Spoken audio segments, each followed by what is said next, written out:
Guys একটু interact করতে হবে প্লিজ। যেই পাথটা আমি ড্র করলাম, is this path right or wrong? Goal score হওয়ার জন্য স্যার রং। রং, অফকোর্স রং। ইনফ্যাক্ট আমাকে এই ডায়াগ্রামে আঁকতে বলে নাই, আমাকে আঁকতে বলছে পরের ডায়াগ্রামে, এইটাতে। সব থেকে কমন যে মিস্টেকটা আমি দেখি স্টুডেন্টদের, এটা যদি আমি মকে দেই বা ক্লাস টেস্টে, this is the mistake that I see. Of course wrong. তুমি বলটার সাইজ দেখো,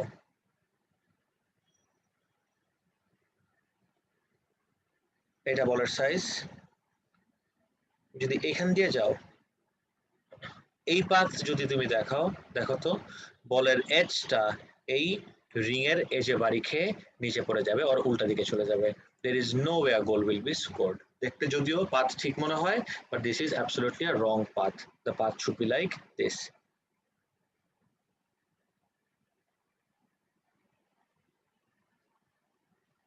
Everyone relate করতে পারলা?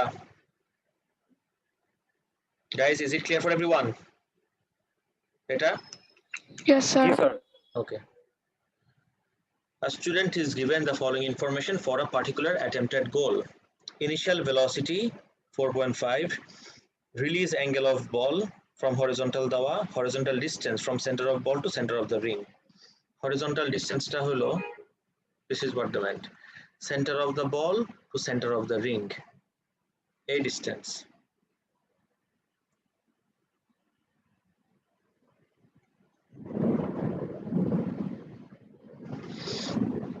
A distance holo 1.5, center of the ball to center of the ring. Okay,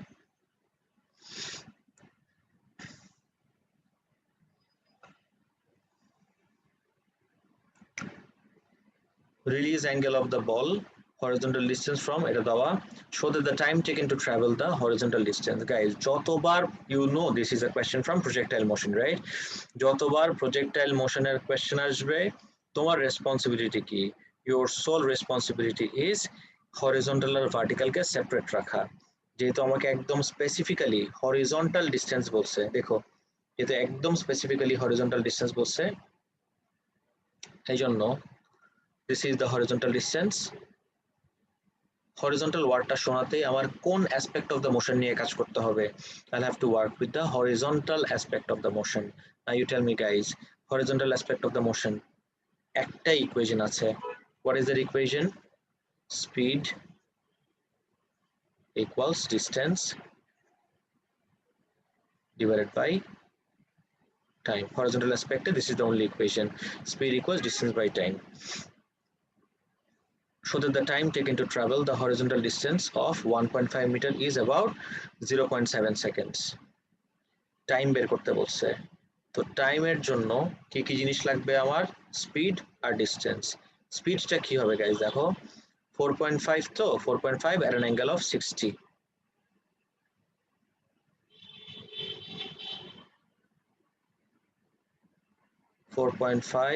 at an angle of 60। আমি আবারও বলছি, পুরো জিনিসটা যেহেতু হরিজন্টাল অ্যাসপেক্টে, হরিজন্টাল ভেলোসিটি তাহলে কি হবে? 4.5 cos 60, 4.5 cos 60। তাহলে আমার টাইমকে যদি সাবজেক্ট বানাই, ডিস্টেন্স, হরিজন্টাল ডিস্টেন্স দেওয়া 1.5 divided by speed, horizontal speed কত? 4.5 cos 60। এটা করলে টাইমের ভ্যালু কত আসে গাইস? বলবা please. Sir 0.67।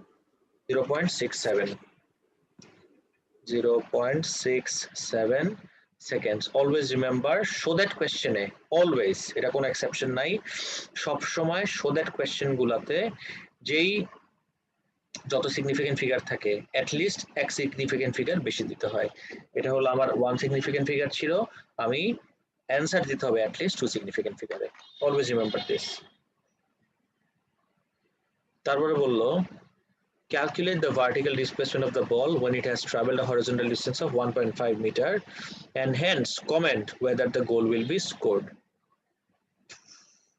Vertical distance of ring from release point হলো 0.7 এই কোশ্চেনটা আমি দেখছি যে অনেক স্টুডেন্টরা বুঝতেই পারে না ভার্টিক্যাল ডিসটেন্সটা আমার কাছে দেওয়া আর বা ভার্টিক্যাল ডিসপ্লেসমেন্টও ভাবতে পারো নো প্রবলেম আর বলছে vertical displacement of the ball এটা ক্যালকুলেট করতে বলছে যেহেতু আবারও ওয়ার্ডটা দেখো guys just focus on the word ভার্টিক্যালের উপর ফোকাস করি আমরা যেহেতু আমাকে স্পেসিফিক্যালি ভার্টিক্যাল ডিসপ্লেসমেন্ট বের করতে বললো আমি কোন অ্যাসপেক্ট অফ দ্য মোশনে যাব অফকোর্স আইল গো towards the vertical aspect of the motion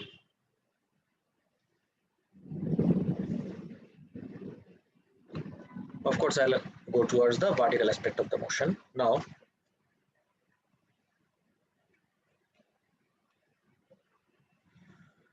so vertical aspect of the motion এ কি কি জিনিস জানি আমি vertical velocity দিকে তাকাই 4.5 cos 60 যদি আমার horizontal হয় তাহলে ভার্টিক্যালটা কি হবে তাহলে ভার্টিক্যাল হবে 4.5 sin 60 4.5 cos 60 horizontal 4.5 sin 60 হবে আমার vertical now u এর ভ্যালু জানি 4.5 sin 60 এর ভ্যালু জানি ডাবল মোশন ফ্রি ফল উপরে গেল একবার নিচে আসলো একবার সো ডাবল মোশন ফ্রি ফলে ভার্টিক্যালি অফ কোর্স এর ভ্যালু আমরা সবসময় কত নিই एवरीवन গাইস এর ভ্যালু কত হবে একটু বলো প্লিজ 9.81 minus 9.81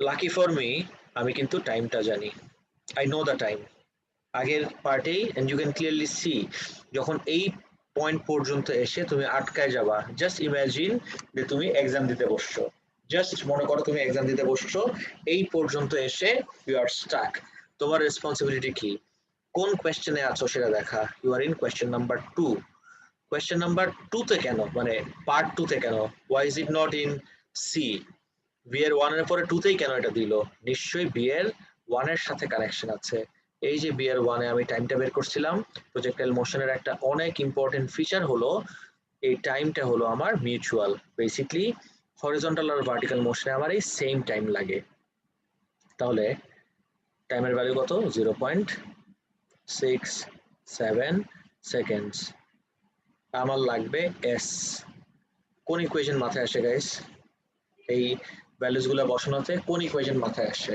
এস টা লাগবে আমার everyone S equals ut plus half at square. S equals ut plus half a t square u জানি t জানি a জানি t তো বললামই জানি এটা করলে একটু s এর ভ্যালু বলবো গাইস কত আসে করে একটু আমাকে বলো एवरीवन ডু দিস সব দেখাই দিছি জাস্ট 0.41 meter. 0.41 আসে সবার জি স্যার 0.41 0.41 মিটার আচ্ছা এতটুকু করাতে ডু ইউ রিয়েলি থিংক তোমাকে 4 মার্ক দিয়ে দিবে নো কোশ্চেনটা আরেকবার একটু কেয়ারফুলি দেখো এস এর পার্টটা দেখো আর তোমার যে এস আসলো সেটা দেখো what I meant to say is যে ডিসপ্লেসমেন্ট কত দেওয়া ছিল 0.7 তোমার আসলো 0.4 আমি একটু এক্সপ্লেইন করি দেখো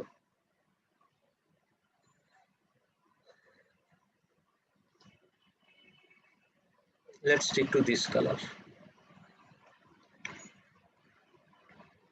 কোন জায়গা থেকে দেখো একটু ভার্টিক্যালটা যে দেওয়া 0.7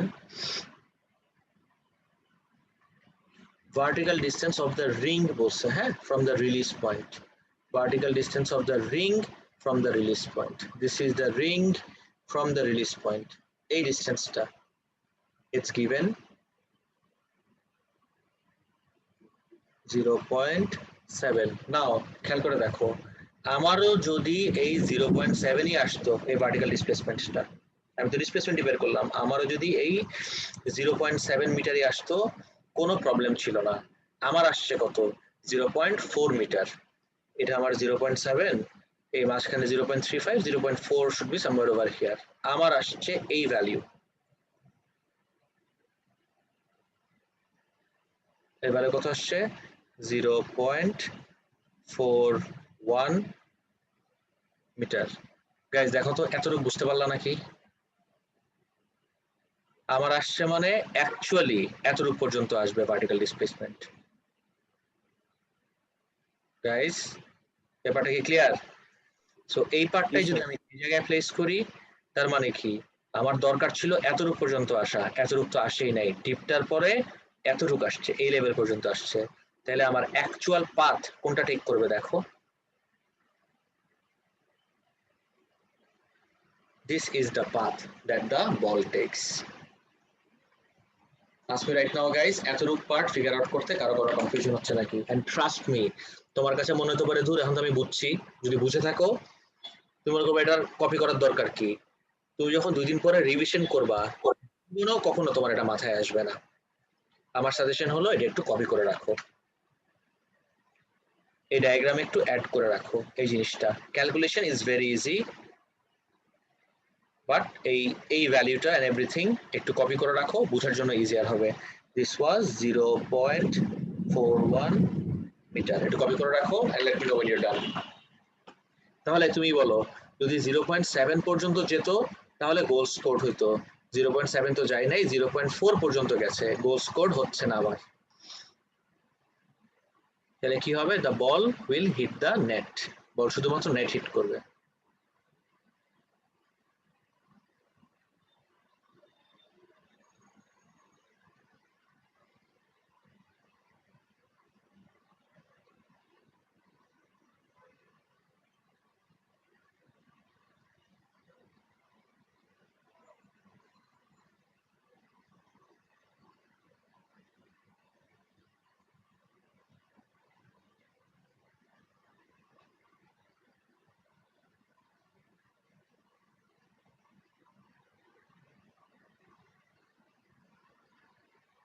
গাইস শেষ? Yes, sir. Ji, sir.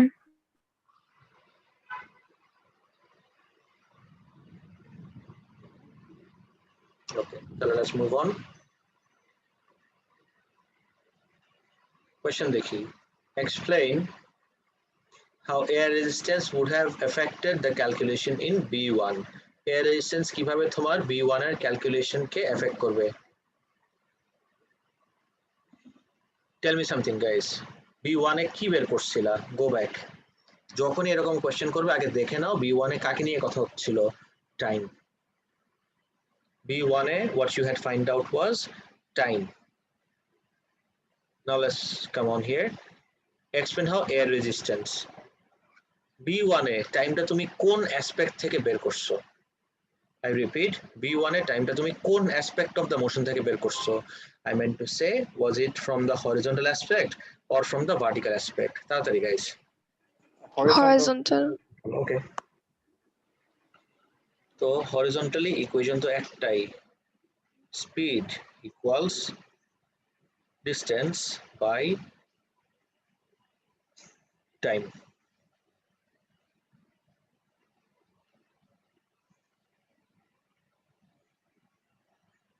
এই সেম ডিস্টেন্স ট্রাভেল করতে, কথা হচ্ছে 1.5 নিয়ে, রাইট?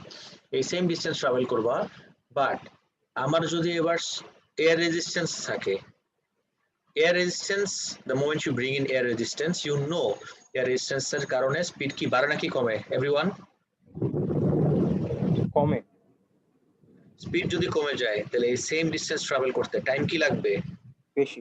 বেশি। This is your answer, this are the 2 points. লিখবা কিভাবে? Let me explain. Air resistance would cause the ball to decelerate horizontally. Point number 1. Decelerate horizontally মানে হলো horizontal speed কম হবে, একই জিনিস। horizontal speed কম হলে টাইম কি লাগবে আমার? বেশি।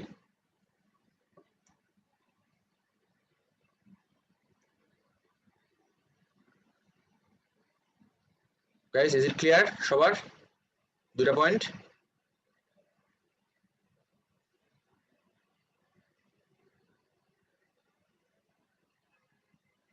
গাইস পয়েন্টস গুলো কি বুঝতে পারছো সবাই?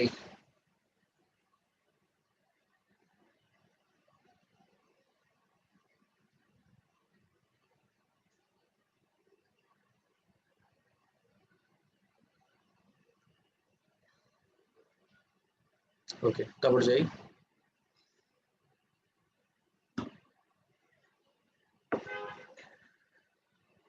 Silk is a natural protein fiber produced by spiders and silkworms. আচ্ছা গাইজ, একটু আমি বলে রাখতে চাই যে আমাদের কিন্তু কিছু কিছু টপিক ইউনিট 1 থেকে বাদ হয়ে গেছে। যেরকম if you look at this, use the graph to explain how the properties of spider silk make it more. এই যে properties of silk একটা ম্যাটেরিয়াল। সো আমি যদি তোমাকে এইটাতে যাই, mapping guide, look at this guys, content not included in the new specification, fluid flow diagram আর নাই, definitions of mechanical properties such as brittle, ductile, hard, malleable এগুলো আর নাই। সবাই আমার কথা কি বুঝতে পারলা এভরিওয়ান? তাহলে এই কোয়েশ্চেনটা আমাদের এখন আর সিলেবাসে নাই, বিকজ এই যে প্রপার্টিজ এর উপর বেস করা ছিল, we don't have that in our syllabus anymore. কিন্তু এটা লাগবে of course. What is meant by high tensile strength? High tensile strength বলতে এক্স্যাক্টলি কি মিন করি সেটা definitely we need. And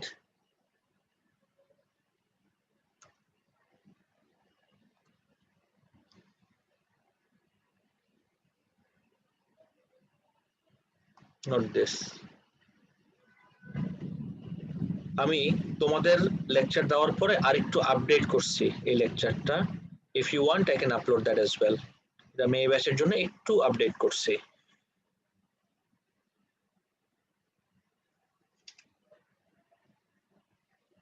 this one.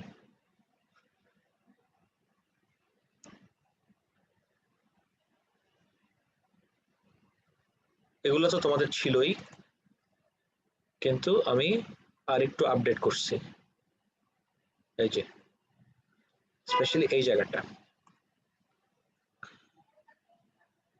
PERY, I hope you all know guys, এই PERY এর points গুলা কি রিপ্রেজেন্ট করে? সবাই কি বলতে পারবা পিটা কি রিপ্রেজেন্ট করে? এনিওয়ান? একটা হিন্ট দিয়ে দিলাম। Proportionality. Yes, পুরোটা বলতে হবে তো। Proportionality, limit. এটা কি? Elastic limit. Yield point, fine. UTS টা কি? What is this UTS we talk of? Ultimate tensile stress. UTS হলো আমার ultimate tensile stress। এই যে beyond the maximum tensile stress, the ultimate tensile stress, the wire loses its strength, extends and becomes narrower at its weakest point, break করার আগে। তার মানে UTS is basically সবথেকে largest stress ও কতটুকু endure করতে পারবে, যে এরপরে the material just gives in as in starts fracturing, আর এই পয়েন্টে যে একদম ব্রেক করে ফেলে। ম্যাক্সিমাম কতটুকু ভ্যালু নিতে পারলো, this is what you call UTS. আমি কি তোমাদেরকে কোনো ডেমনস্ট্রেশন দেখাইছিলাম গাইস ইউটিএস এর? Guys, did I show you guys in a demonstration UTS এর?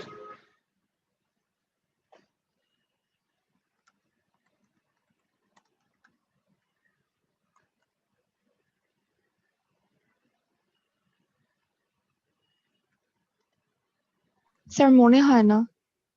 একটু ওয়েট করো, আমি তোমাকে এখনই দেখাচ্ছি। This is really interesting, I think you'll really like it. Like থেকে আমার হলো আই মেন্ট টু সে অনেক রিলেট করতে পারবা মাত্র যা যা জিনিস নিয়ে ডিসকাস করলাম।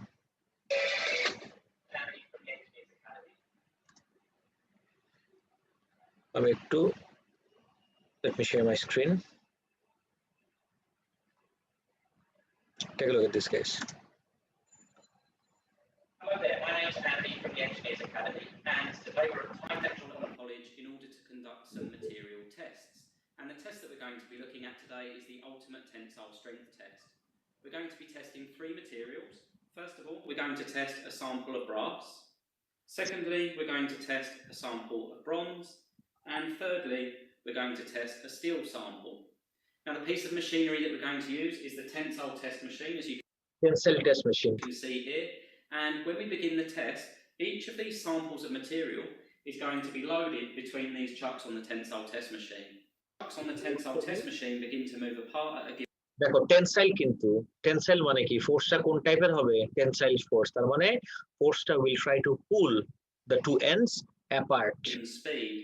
Now, in doing so, they're going to place each of our samples of material on this idea তোমাদের আছে এখন? and we've zeroed the displacement and the force.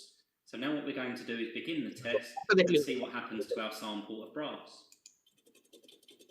দেখো আস্তে আস্তে কিন্তু ফোর্স বাড়াচ্ছে, আস্তে আস্তে ফোর্স বাড়াচ্ছে। So already our chucks have begun to move apart, and in doing so, a force is being applied to our piece of material. At the moment, the forces are relatively low. অনেক অল্প force, এই যে।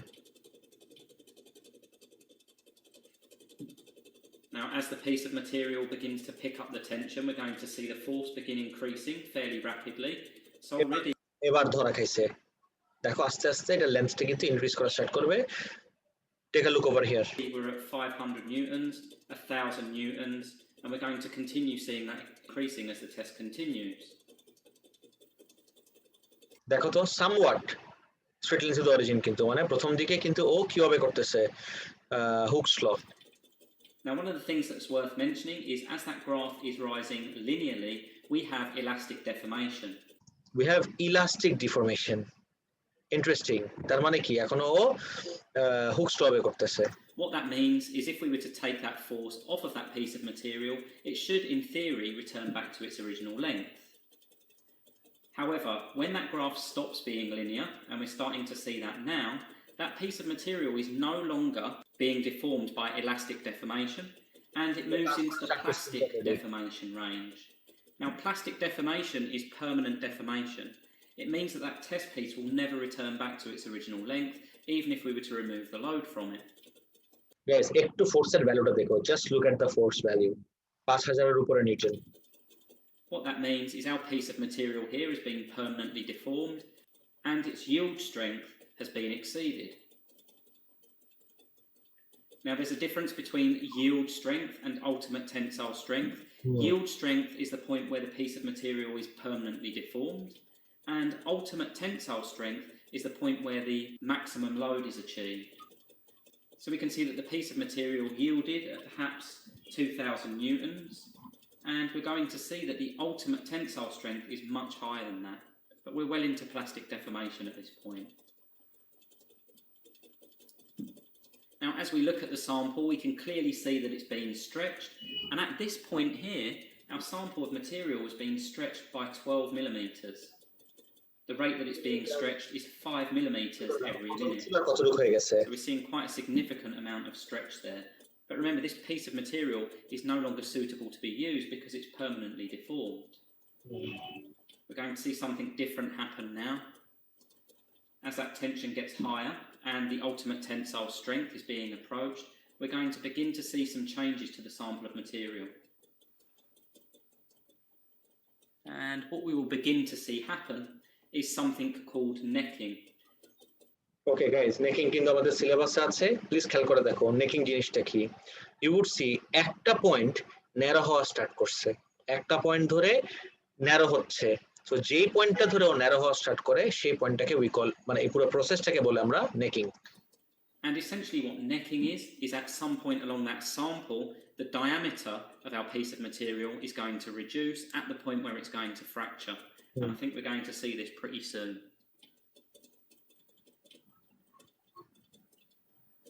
Sometimes when watching these tests, it's difficult to believe that that's a piece of metal, but it has been stretched significantly. And I believe it's about to start necking. Yes, we can see that now. Guys, তোমরা কি নেকিংটা identify করতে পারছো পয়েন্টটা? Everyone? Guys? জি sir. কোথায় দেখছো? এই যে, this is the point. আচ্ছা, এক্সামে একটা কোয়েশ্চেন আসছে, why is a sample most likely to fracture at the necking point? এর অ্যানসার কি দিবা? যে এই পয়েন্টেই ব্রেক করার চান্সেস সবথেকে হাই কেন? What is the logic here?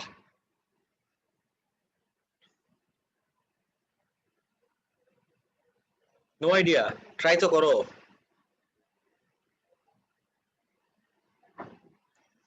আচ্ছা, will come back to this, দেখে নাও কি হয়। almost at the very center of the test piece there. And very soon that's going to fail. Okay, perfect. That was our sample of brass. তাহলে আমি এই জায়গায় আচ্ছা এটা কিন্তু একটা ডিফারেন্ট ম্যাটেরিয়াল আমি যদি এই সেম জিনিসটা এখন আরেকটা ম্যাটেরিয়ালের জন্য দেখি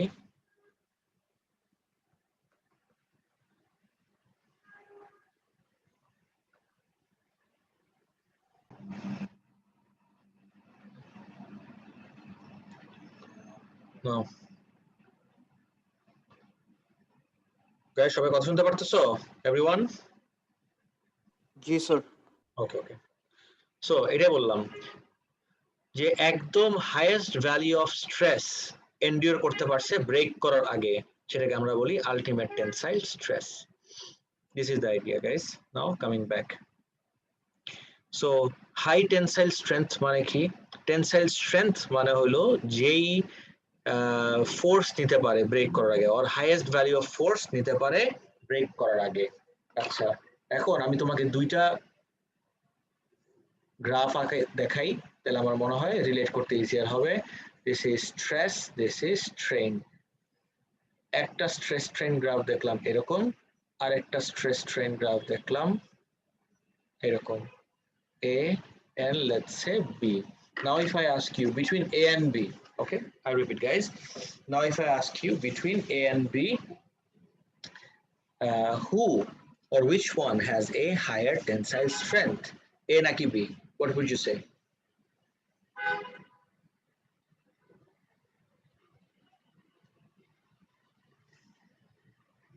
A. Of course A. Keno?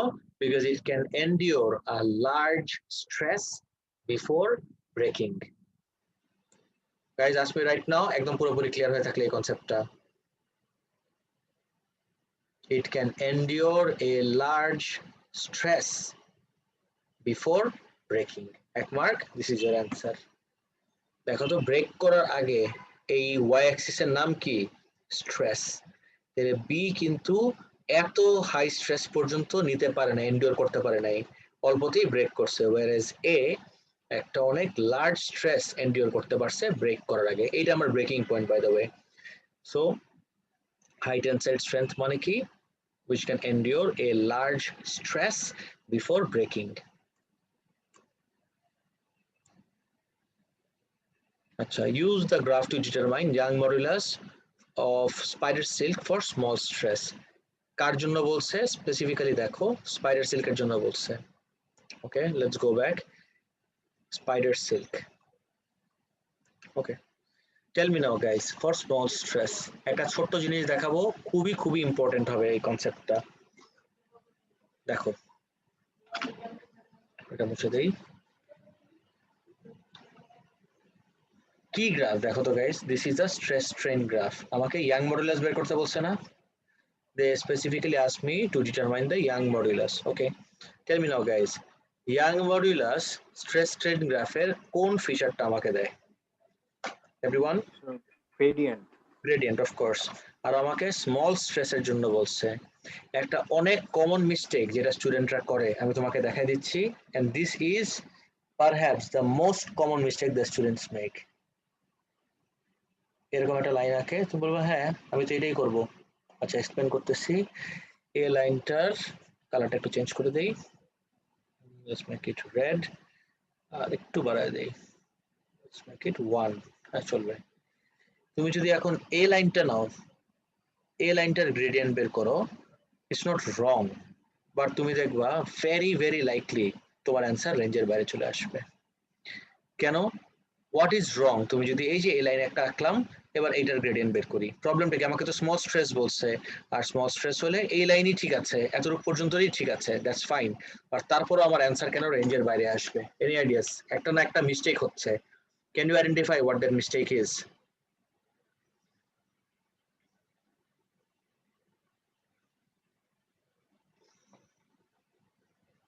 Guys অনেকবার বলছি এটা গ্রেডিয়েন্ট বের করার সময় লাইনও ঠিক আছে কিন্তু একটা ছোট মিস্টেক আছে what is the mistake the triangle that you are choosing is too small. সব সময় এনশিওর করবা যে গ্রেডিয়েন্টটা নিব একটা লার্জ ট্রায়াঙ্গেল নিয়ে। তাহলে কি করা যায়, এই জিনিসটাকে এক্সটেন্ড করতে থাকো, এই লাইন ধরে এক্সটেন্ড করতে থাকো, এক্সটেন্ড করতে করতে একটা পয়েন্ট পর্যন্ত যাও। How about till this point? হয় নাই, একটু বাইরে চলে গেছে।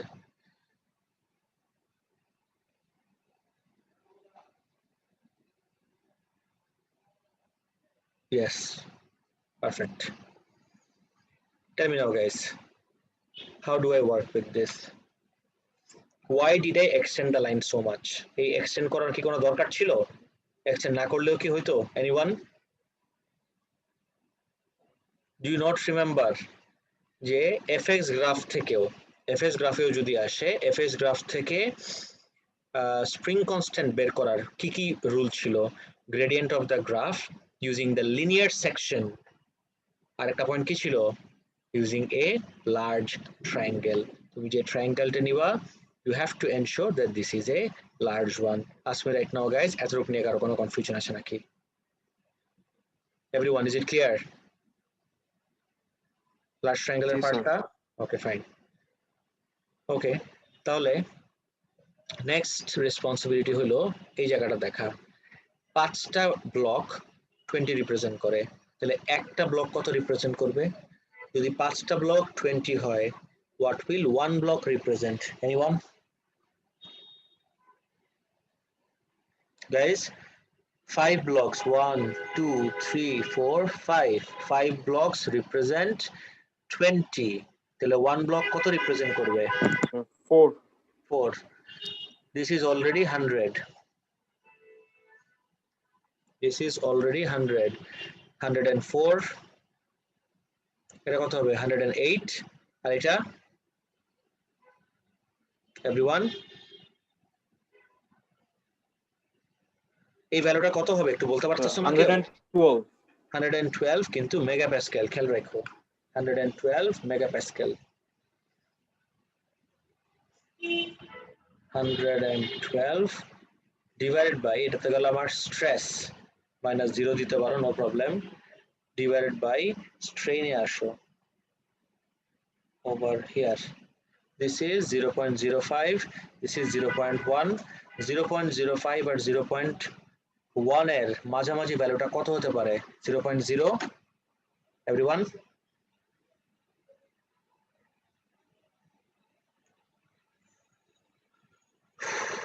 এই ভ্যালুটা কত হবে?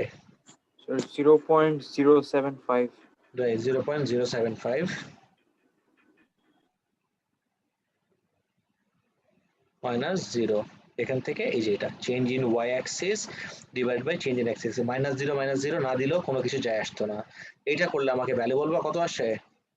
equals 112 divided by 0.075. What is the value guys?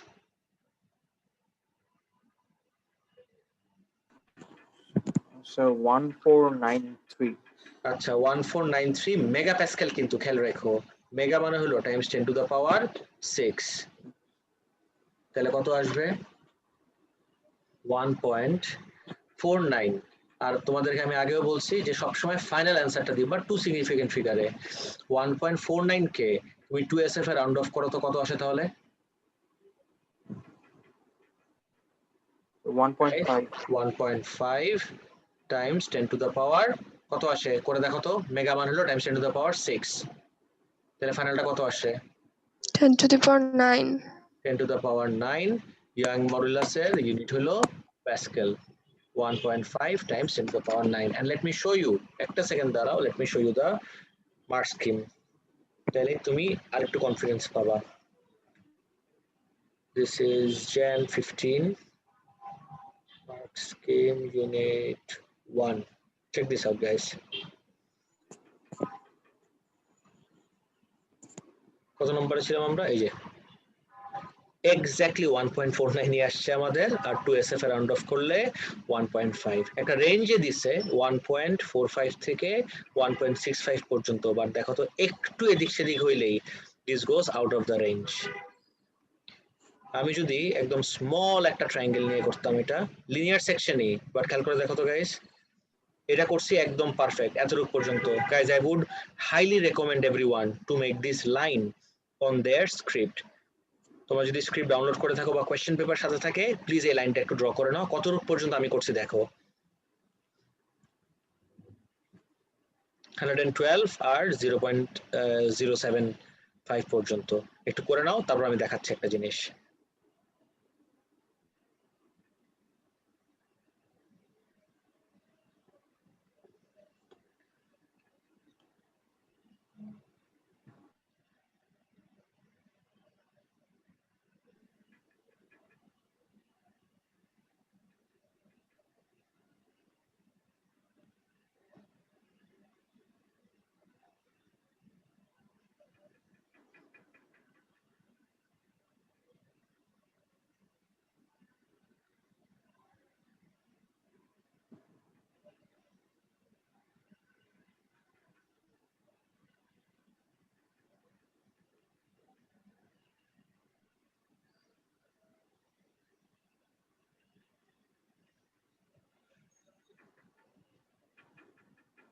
Guys, সবার কি শেষ?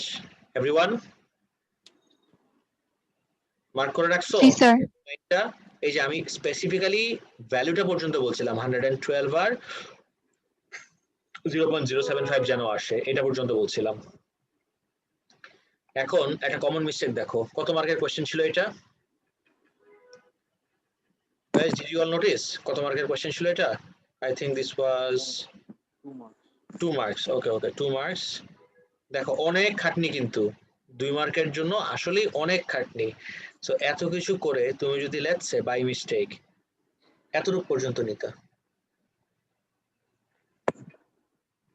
এতটুকু পর্যন্ত একদম 100% শিওর, এই উপরের পার্টটাতে যদি যাও, এই জায়গায় যদি যাও, ইউ উড সি যে এখান থেকে একটু ডান দিকে চলে গেছে, সো এই পার্টটা হয়তো বা সেন্স মেক করতেছে না। তুমি এইখানে থাকলে দেখবা ওকে ফাইন, একদম পারফেক্ট আছে। তাহলে এই ভ্যালুটা কত হবে? এক ব্লক হলো 4, তাহলে 40 থেকে 4 কম মানে কত গাইস? 36। আর এই ভ্যালুটা কত হবে? 0.05 ডিভাইডেড বাই 2, তার মানে 0.0025, রাইট? 0.05 ডিভাইডেড বাই 2 কত আসে? 0.025, রাইট? 0.025। তাহলে 36 times 10 to the power 6 divided by 0.025, দেখো তো কত আসে? 1.44 টাইমস 10 টু দ্য পাওয়ার 9। এখন go back to the mark scheme. 1.44 কি রেঞ্জে পড়ে? নো, 1.45 হয়, 1.44 রেঞ্জেই নাই। তাহলে এত কষ্ট করার পরে, এত কিছু করার পরে দেখো তো কি হয়? একটা মার্ক চলে গেল। Guys, I am asking you again, কারো 1% ও কনফিউশন আছে নাকি মাত্র আমি যা যা বললাম এটা নিয়ে? Now do you see the importance of large triangle everyone? সবাই বুঝতে পারছো? স্যার আপনি একটু আগে ফ্যাক্টর গুলো বলেছিলেন নাকি কনস্ট্যান্টের দুটো ফ্যাক্টর? আমি বুঝি নাই, কি কনস্ট্যান্টের কোন ফ্যাক্টর বলছি আমি? এইচ কনস্ট্যান্ট নাকি, মানে using a large triangle using a linear graph? হ্যাঁ, আমি বলছিলাম এফএক্স গ্রাফ থেকে যদি আমাকে স্প্রিং কনস্ট্যান্ট বের করতে বলে, স্প্রিং কনস্ট্যান্ট। ও আমার যদি এফএক্স গ্রাফ দেওয়া থাকে, এই যে দেখো, if I am given an fx graph, f equals kx না, তাহলে if I have a graph like this, stress strain graph থেকে আমি বলতেছি this is fx and let's say this is stress strain. খুব কেয়ারফুলি দেখো everyone, fx গ্রাফের shape দিলাম আমি এটা, আচ্ছা এটা ধরে নিও স্ট্রেট লাইন ছিল, আর স্ট্রেস স্ট্রেনের গ্রাফের শেপও ধরলাম আমি, sorry, almost identical like this ধরলাম, এটাও তোমার স্ট্রেট ছিল। এখন আঁকার সময় নাই এত স্ট্রেট করে নাও। আমি যদি বলি যে এই গ্রাফ থেকে এই গ্রাফের গ্রেডিয়েন্ট দিয়ে তুমি কি বের করতে পারবা? এই যে কে, স্প্রিং কনস্ট্যান্ট, আর এই গ্রাফের গ্রেডিয়েন্ট আমাকে কি দিবে? Young modulus stress by strain. এখন আমি যদি গ্রেডিয়েন্ট আঁকতে চাই, তাহলে তো আমি এতটুক লাইন নিয়েও এতটুক ট্রায়াঙ্গেল দিয়েও করতে পারি, or এই ট্রায়াঙ্গেল দিয়েও করতে পারি। গ্রেডিয়েন্টটা কোনটা দিয়ে করলে বেটার হবে, ছোটটা নাকি বড়টা সেটা জিজ্ঞেস করছিলাম। You tell me now guys, এতক্ষণ ধরে বুঝাইলাম, which one? স্যার বড়। Of course a large triangle. এবার বুঝতে পারছো লার্জ ট্রায়াঙ্গেলের কনসেপ্ট? আর তুমি কি এই জায়গা পর্যন্ত নিবা? অফ কোর্স নট, বিকজ এই পয়েন্টে আমার ই এর ভ্যালু চেঞ্জ হয়ে গেছে, এই পয়েন্টে এসে আমার কে এর ভ্যালু চেঞ্জ হয়ে গেছে, আমার তো কে লাগবে এই জায়গায় আর ই লাগবে এই জায়গায়। তাহলে কোন পার্ট অফ দ্য গ্রাফ নিয়ে আমি কাজ করব? Linear section of the graph. শুনতেছো সবাই? তাহলে যে ফ্যাক্টরস না, আমি পয়েন্টস বলতেছিলাম, কি কি পয়েন্ট এরকম গ্রাফ থেকে স্প্রিং কনস্ট্যান্ট অথবা ইয়াং মডুলাস বের করার? লিনিয়ার সেকশন অফ দ্য গ্রাফের গ্রেডিয়েন্ট বের করব ইউজিং এ লার্জ ট্রায়াঙ্গেল। এই তো, এবার ক্লিয়ার সবার? যার কনফিউশন ছিল? জি স্যার। ওকে, নেক্সট দেখি কি বলছে। তো ই এর ভ্যালু আসলো আমার কত? 1.5 times 10 to the power 9 Pascal. Okay. An insect flies into a spider's web and becomes attached to a single thread. This creates a tension in the thread of 580 micronewton. এই যে mu এর মানে দেখো কিন্তু guys, mu এই কনটেক্সটে means micro. Okay. This creates a tension in the string of 580 micronewton. The thread extends approximately 3% of the original length. 3% of the original length.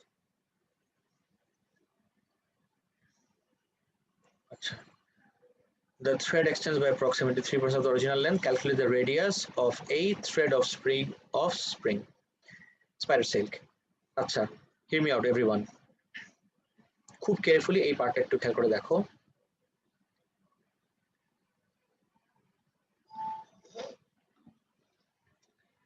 যখনই এত percent of original length বলবে, এটা আমি ক্লাসেও দেখাইছিলাম, আরেকবারও বলতেছি, every single time you come across this idea, এত percent of original length, rest assured they are actually giving you a value of the strain directly.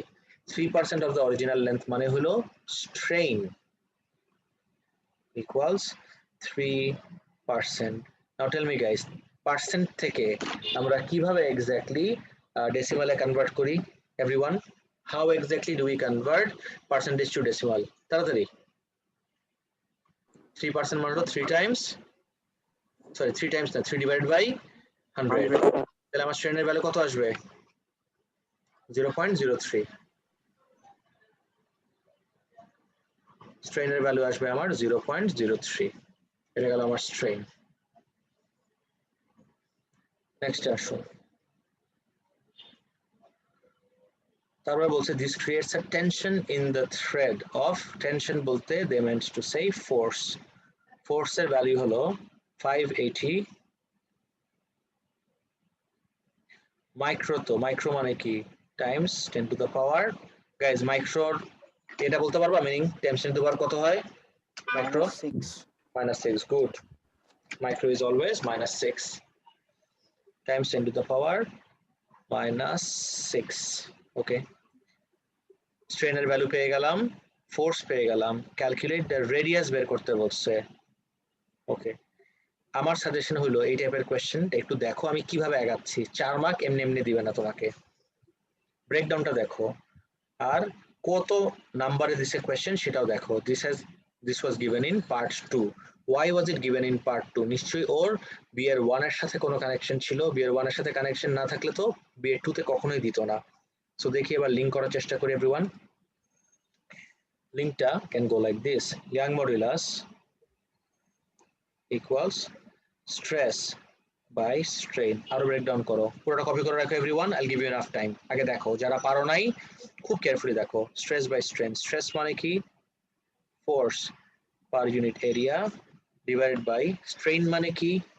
Extension by original length. You know what, আমার এটা লাগবেই না, because আমাকে directly স্ট্রেনের value দেওয়া আছে। I don't have to break down strain anymore.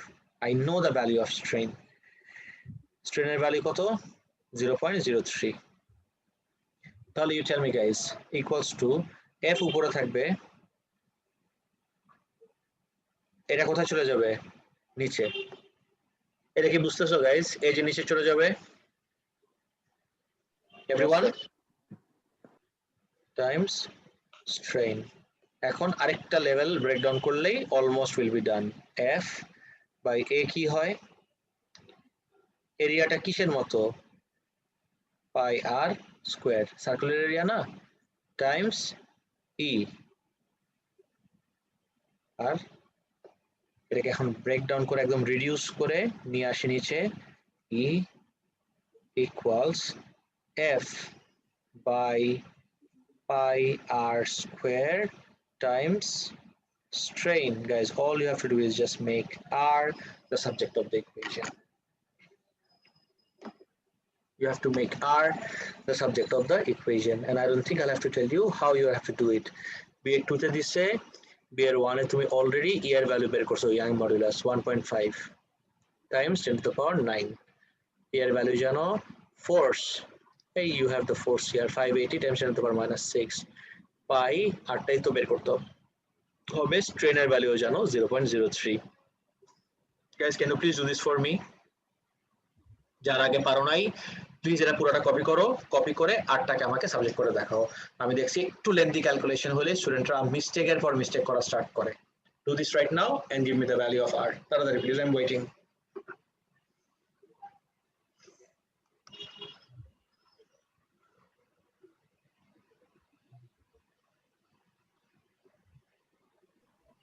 Sir, 2.0203 into 10 to the power minus 6.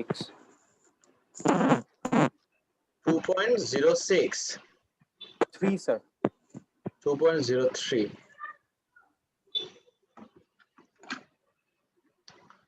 সবার এটাই আসে 2.03 times 10 to the power Minus 6. আচ্ছা, তোমার না স্ট্যান্ডার্ড ফর্মটা ঠিকভাবে হয় নাই। 2.03, আচ্ছা না ঠিক আছে, ইটস ফাইন, চলবে। 2 point something times 10 to the power minus 6. Let's check this out. 2 point something times 10 to the power minus 6, ঠিক আছে নাকি? Yes. Round off করলে 2.0 times 10 to the power minus 6. This is the approach. Anyone here যার কোনো রকম কোনো confusion আছে থাকলে প্লিজ আমাকে এখনই জিজ্ঞেস করে ক্লিয়ার করে নাও। এভরিওয়ান, সবার কি 100% ক্লিয়ার সবগুলো ব্যাপারে? Guys, is it clear for everyone? তাহলে নেক্সট গেলাম। কপি করছিলা সবাই? যাদের প্রবলেম ছিল সবার কি কপি করা শেষ? ওকে, 17 আসো। The diagram shows a swimmer. The swimmer exerts an average horizontal backward force of 65 Newton on water during each stroke. The length of each stroke is 1.4 meter. Show that the work done by the swimmer on the water during each stroke is about 90 joule. এর থেকে easy মনে হয় না দুনিয়ায় আর কিছু আছে। I have the value of force. I have the length of each stroke. তাহলে work done কিভাবে বের করব গাইস? ওয়ার্ক ডান হলো ফোর্স টাইমস ডিসপ্লেসমেন্ট, 65 টাইমস 1.4, কত আসে 65 টাইমস 1.4? So 91.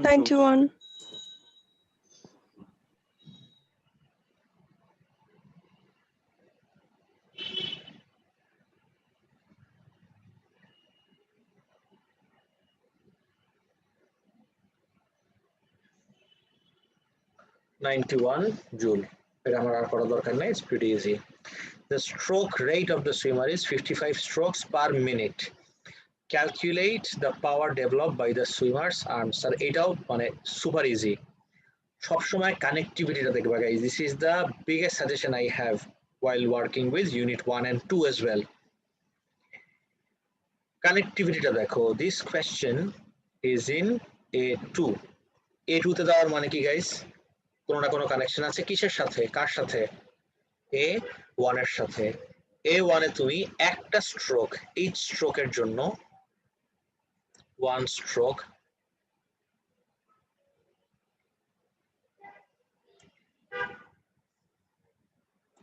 একটা স্ট্রোকের জন্য তুমি ইয়ে বের করলা, ভ্যালু কত আসলো তোমার 91, রাইট?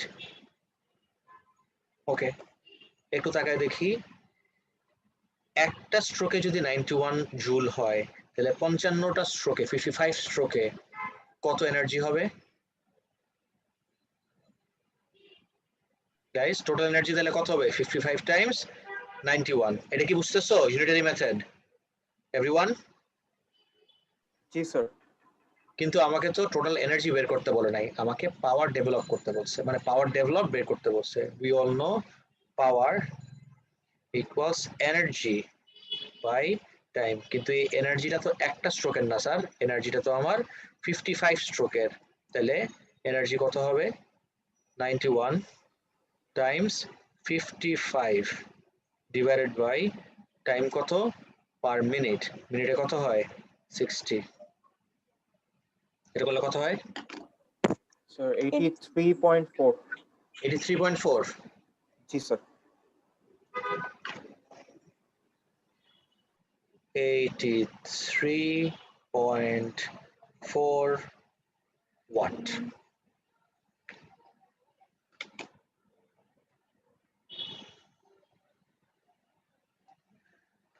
সবসময় আবারও বলতেছি, দেখবা যে এখানে 82.5 দিস দ্যাট আসে, তুমি বলবে এটা তো আমি কনফিউজ হয়ে গেলাম, এখন তো আমার ভেজালে পড়ে যাবে, আমাকে কি মার্ক দিবে নাকি দিবে না। এই কনফিউশনটা দূর করার জন্যই they have come up with a very nice approach. Final অ্যান্সারটা 2SF এ দিয়ে দিবা। 2SF এ দিলে গাইজ অ্যান্সার কত আসবে তুমি আমাকে বলো? 83, and then you check the answer, not the working, the answer in the mark scheme. What is the answer guys? 83. That's it, there you go. Everyone, আইডিয়াটা কি ক্লিয়ার? তাহলে কিন্তু আর এই কনফিউশনটা থাকে না যে মার্ক স্কিমের সাথে একদম পারফেক্টলি ম্যাচ করে না।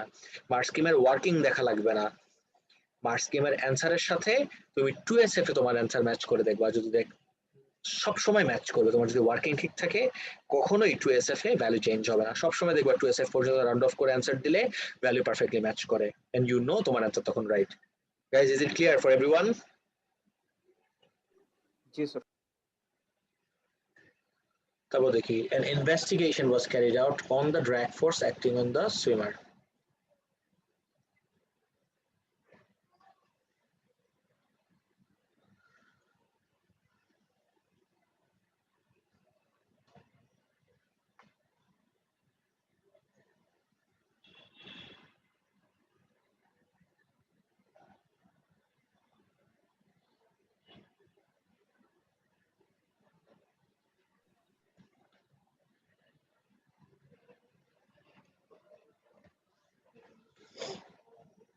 An investigation was carried out on the drag forces acting on the swimmer. The swimmer pushed off from the side of the pool with his arms straight ahead of him, and his velocity was measured as he glided through the water. This was repeated with the swimmer's arm at his sides. একবার এইভাবে গেল, একবার এইভাবে গেল, দুইটা গ্লাইডের নামগুলো দেখো guys, একটা হলো গ্লাইড 1, একটা হলো গ্লাইড 2। ওকে, গ্লাইড 1 খেয়াল করো, গ্লাইড 2 খেয়াল করো। শুরুতেই কিন্তু ভেলোসিটি সেম ছিল, গ্লাইড 1 2 তে ভেলোসিটি সেম, গ্লাইড 1 এ ফাইনাল ভেলোসিটি দেখো একটু কম, সরি একটু বেশি থাকে, আর গ্লাইড 2 তে ফাইনাল ভেলোসিটি আরো কমে যায় গ্লাইড 2 তে, এটা খেয়াল রেখো। Use the graph to describe and explain the motion of the swimmer when performing glide 1 and glide 2. All right, glide 1 and glide 2. 4 মার্কের কোশ্চেন, একদম শিওর থাকো এই অ্যাপ্রোচের কোশ্চেন্স ভরা থাকবে তোমার এক্সামে। নতুন স্পেসিফিকেশনে এই টাইপের কোশ্চেন্স গুলো আরো অনেক বেশি আসতেছে, যেটা একদম হঠাৎ করে দেখে মনে হয় যে আকাশ থেকে পড়ছো, যে কোথায় স্টার্ট করবা সেটা খুঁজে পাচ্ছ না। আমি যদি একদম ফাইনাল পয়েন্টে যে চিন্তা করি, মাঝখানের গুলো আমি ধরলামই না, একদম ফাইনালে চিন্তা করলাম,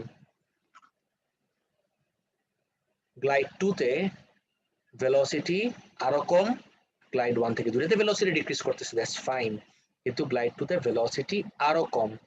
এক হলো আমার ডেসক্রাইব তো করতেই হবে, চোখে যা দেখতেছো সেটা বলা, সাথে কেন এটা হচ্ছে সেটা আমার এক্সপ্লেইন করতে হবে। গাইজ, এই কম্বোটা ফিগার আউট করা super important everyone. Describe and explain এর কনসেপ্ট যেটা বলছিলাম, ডেসক্রাইব এন্ড এক্সপ্লেইন কম্বোটা ইটস সুপার ইম্পর্টেন্ট। সো আমি যদি ডেসক্রাইব করি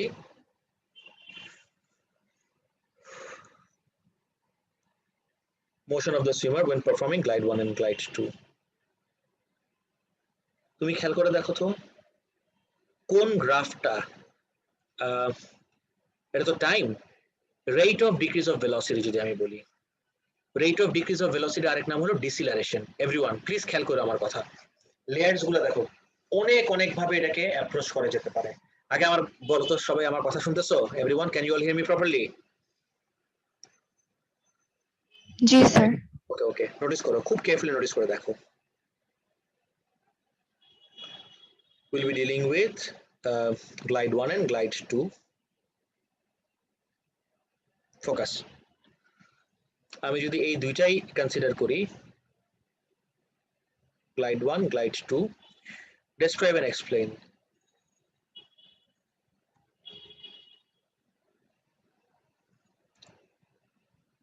কোন গ্রাফটা একটু বেশি স্টিপার এটা জিজ্ঞেস করলে না স্টুডেন্টরা কনফিউজড হয়ে যায় glide 1 এরটা নাকি glide 2 এরটা একটু চিন্তা করে আমাকে অ্যানসার দিও which one is steeper Glide negative 2. Gradient দুইটারই এতটুকু হেল্প করতেছি দুইটারই আমার negative gradient no issues there negative gradient হওয়া সত্ত্বেও I am asking you which one is a bit more steeper কে বলতে পারবা Glide 2. glide 2 actually steeper correct absolutely right glide 2 is a bit more steeper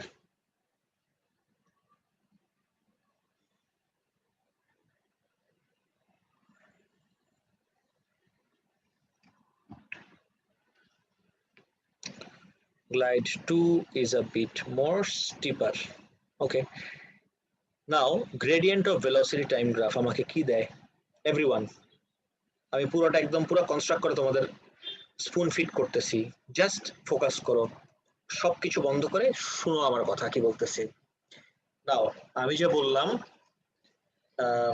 velocity time graph এর gradient আমাকে কি দেয় exactly anyone So distance.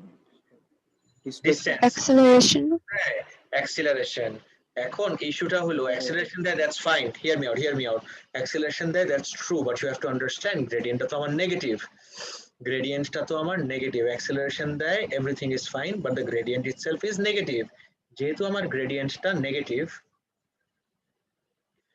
Negative gradient মানে কি negative acceleration এর আরেক নামই হলো ডিসিলারেশন ওর ডিসিলারেশনটা গ্রেটার গ্লাইড 2 তে একটা গ্রেটার ডিসিলারেশন আন্ডারগো করতেছে so this is an explanation কিন্তু কেন ওয়াই বিকজ গ্লাইড 1 এ মোশনের দিকে দুইটাতেই motion is in this direction look at the surface area involved glide 2 te this is the greatest surface area or glide 1 e this is the area or glide 2 te this is the area surface area of course কোন এরিয়াটা greater তুমি আমাকে বলো everyone surface area Glide 2. glide 2 te area greater do you not know this from your IGCSEs যে আমার area যত greater হয় surface area of course তাহলে আমার সারফেস এরিয়া না ক্রস সেকশন এরিয়া বলতে পারো আমার ড্র্যাগ ফোর্স তত greater you had learn this in প্যারাশুটিস্টের কোয়েশ্চেনটায় প্যারাশুট খোলার সাথে সাথে হঠাৎ করে ড্র্যাগ অথবা এয়ার রেজিস্ট্যান্স এত বেড়ে যায় কেন this is the reason surface area বেড়ে যাওয়ার কারণে তো সারফেস এরিয়া বেশি হলে আমার ড্র্যাগও বেশি হয় রিলেট করতে পারতেছো সবাই সো গ্লাইড 2 তে যেহেতু সারফেস এরিয়া গ্রেটার গ্লাইড 2 তে ড্র্যাগটা বেশি হওয়ার কারণে ওর উপর একটা গ্রেটার রেজাল্টেন্ট ফোর্স অ্যাক্ট করবে গ্রেটার রেজাল্টেন্ট ফোর্স অ্যাক্ট করলে একটা গ্রেটার ডিসিলারেশন এভরিওয়ান বুঝতে পারলা সবাই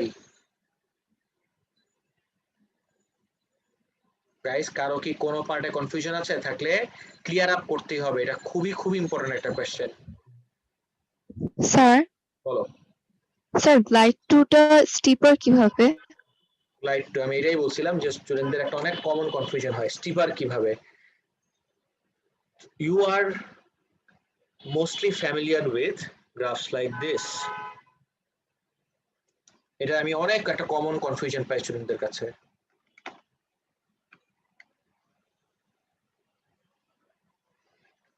This is a very common confusion I see among students. ধরো এই একটা গ্রাফ আর এই একটা গ্রাফ, এইটা খুব কারেক্টলি আইডেন্টিফাই করতে পারে স্টুডেন্টরা।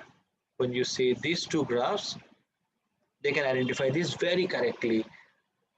আমি নামও দিয়ে দিলাম, this is A, this is B. Identify করো তো guys, between A and B, which one is steeper and which one is more slant? তাড়াতাড়ি। A steeper. A steeper, B slant. Agreed? সবাই? জি স্যার। এবার তাকায় দেখো। আর লেফট থেকে রাইটের দিকে যখন যায় গ্রাফটা, এটা সবসময় পজিটিভ গ্রেডিয়েন্ট হয়, রিমেম্বার দিস। কিন্তু যখন নিচের দিকে যাবে তখন কিন্তু সবসময় আমার নেগেটিভ গ্রেডিয়েন্ট, এটা মাথায় রেখো। চিন্তা করে অ্যান্সার দিও। আগে তো এবি ছিল, এবার নাম দিলাম আমি পি আর এটার নাম দিলাম কিউ। আইডেন্টিফাই করো তো guys, between P and Q which one is steeper? P. Of course P is steeper. তোমার কনফিউশন কি এবার ক্লিয়ার হলো যে জিজ্ঞেস করলা কিভাবে? জি sir.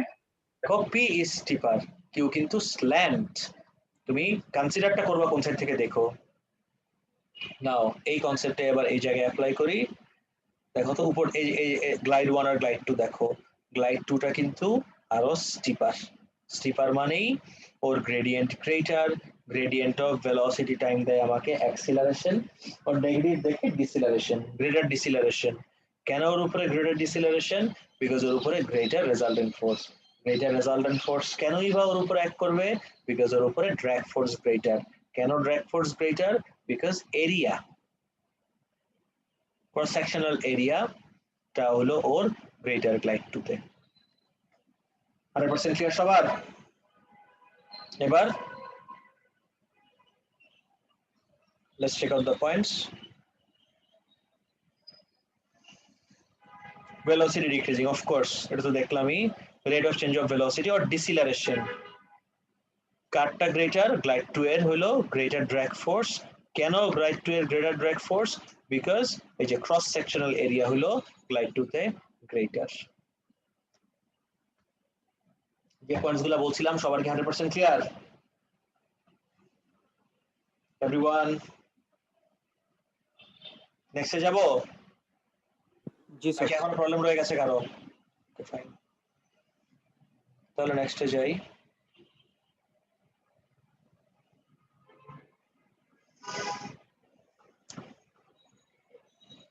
The drag force can be calculated using half whatever. Demonstrate that the drag coefficient is a quantity which has no units. Drag coefficient কোনটা দেখো, C হলো আমার drag coefficient। এখন if you are wondering যে এটা তো আমি জীবনেও দেখি নাই, প্লিজ ডোন্ট বি অ্যালার্মড, এটা সিলেবাসেই নাই এই ইকুয়েশন, জাস্ট তোমাকে দিছে এটা নিয়ে কাজ করার জন্য। This is not in your syllabus, so please don't worry about this. Let me help you. খেয়াল করে দেখো, আমাকে বললো যে demonstrate that the drag coefficient is a quantity which has no units. Drag coefficient হলো C, যেটার কোনো unit নাই। কিভাবে কাজ করবো এটা দিয়ে? drag force, ফোর্স কে কিভাবে ব্রেকডাউন করা যায় গাইস? জাস্ট আমি ইউনিটস গুলো দিচ্ছি, তাহলে তুমি বুঝতে পারবা। বা ড্র্যাগ কোএফিসিয়েন্ট কে যদি আমি সাবজেক্ট বানাই, ফোর্সের ইউনিট কি হয় গাইস? নিউটন। নিউটনকে আরেকবার ব্রেকডাউন করো, কেজি। কেউ বলতে পারবা না? Kg metre per second square. Metre per second squared, okay. Equals to তে যাই, সি রাখলাম। সি এর বলছে কোনো ইউনিট নেই, এটা প্রুফ করতে। ডেনসিটির ইউনিট কি হয় everyone? Sir KG per metre cube. KG per metre cube. এরিয়ার ইউনিট কি হয়? Metre metre square. Squared. Wait. আর ভেলোসিটি স্কোয়ার্ড, ভেলোসিটি হলো মিটার পার সেকেন্ড। তাহলে velocity squared কি হবে metre squared per second squared এটা কি বুঝতে পারছো গাইস velocity squared এর পার্টটা everyone velocity squared এর পার্টটা কি সবার clear G sir G sir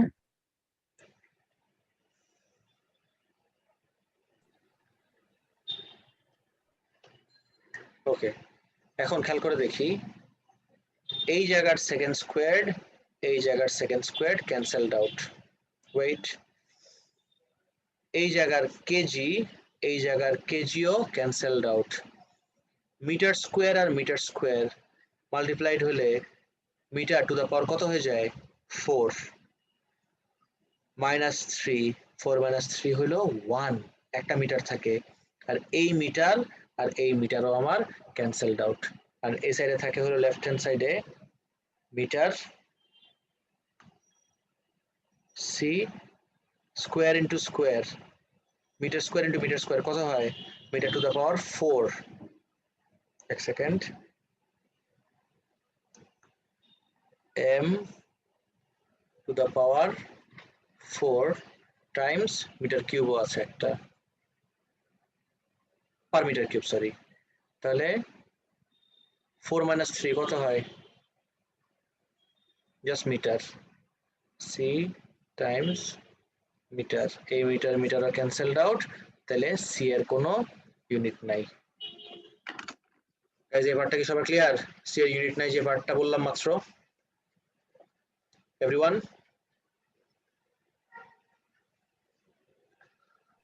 G sir suggest and explain an additional measure the swimmer could use to reduce the drag force acting on him আর কি করতে পারে drag force কমানোর জন্য any ideas guys অলিম্পিকের সুইমারদের ড্রেস আপ দেখছো কখনো have you seen how an olympic swimmer dresses up ও কি sweet টুট পরে নামে নো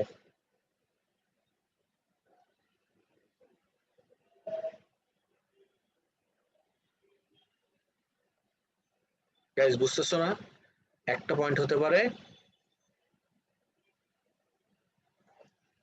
একটা সাজেশন হতে পারে টাইট ফিটিং ক্লথ পরতে পারে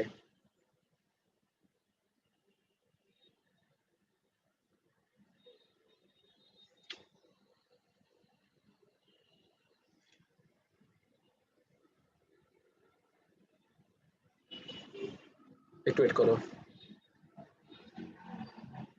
একটা সাজেশন আর এই সাজেশনটার এক্সপ্লেনেশন গাইজ করে দেখি একটা সাজেশন আর এই সাজেশনের এক্সপ্লেনেশন চাইছে সাজেশনটা কি আরেকবার বলতেছি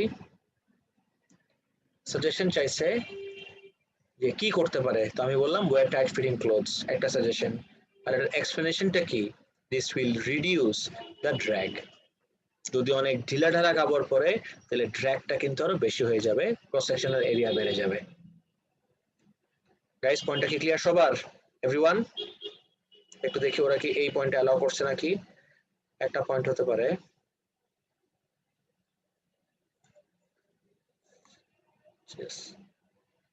এই যে ফার্স্টেই বলছে wear tight fitting clothes to reduce turbulent flow or become more laminar or reduce the drag last question notice kori in 1909 Robert Millikan did an experiment to find the charge on an electron tiny charged oil drops were dropped between two charged plates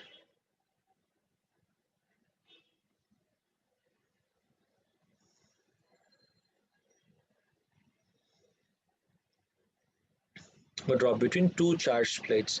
The radius of an oil drop had to be determined so that its weight could be calculated. Layers গুলো দেখো guys আমার এখানে objective কি ছিল radius of the oil drop had to be determined so that its weight could be calculated. Before the plates were charged, Millikan observed how long it took for an oil drop to fall through air between two fixed points.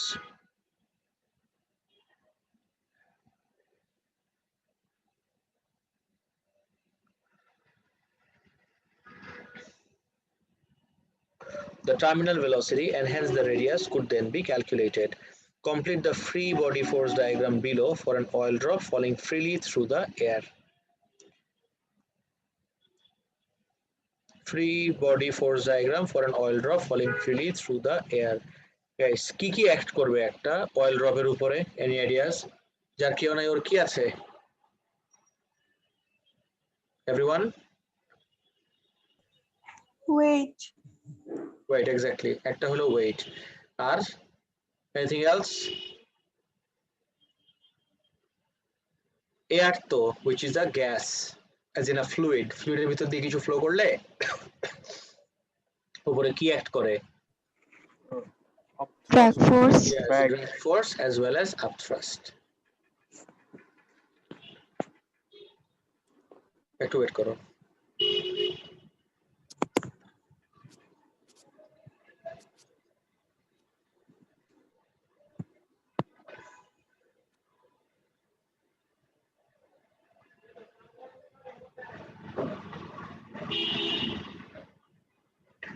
তাহলে তিনটা force যেটা বললাম, wait,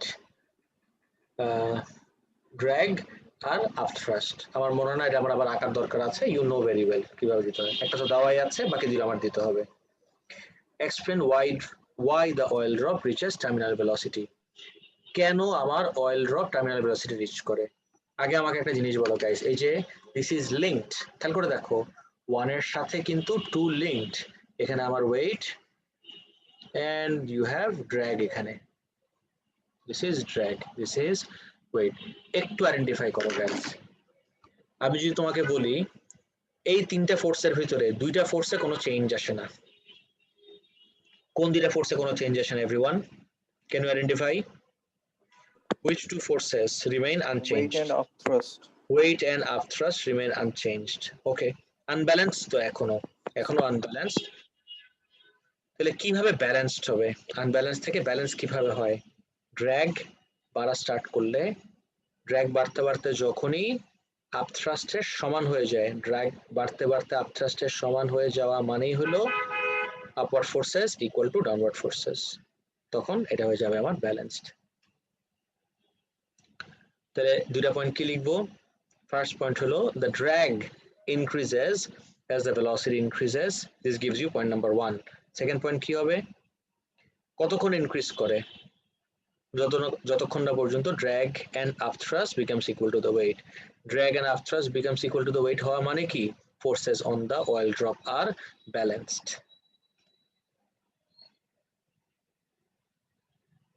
Guys, দুইটা point কি বুঝতে পারছো? Everyone, স্ট্রাকচারটা দেখো, লেয়ারটা দেখো। drag force বাড়তে থাকবে কতক্ষণ? until the drag force becomes equal to the weight. Sorry, until the drag force and upthrust becomes equal to the weight. যখনই হয়ে গেল তখন resultant force আমার 0 or the forces are balanced.